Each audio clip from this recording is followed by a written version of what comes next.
Macam mana kita nak customize the whole theme based on kita punya brand color lah.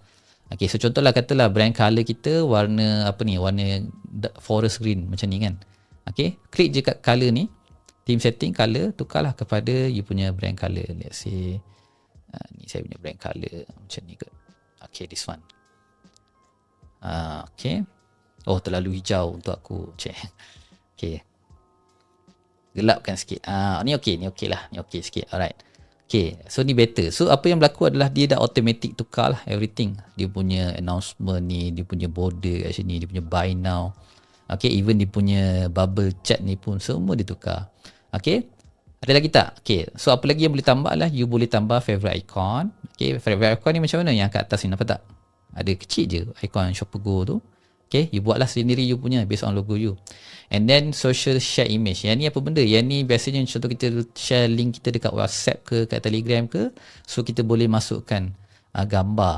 Okay, biasanya kalau website tu macam tak ada gambar, selalunya dia tak keluar apa-apa lah, tak cantik lah, tak nampak proper lah. So you boleh upload lah. Ni ada recommended size lah. Okay, saya just tunjuk saja.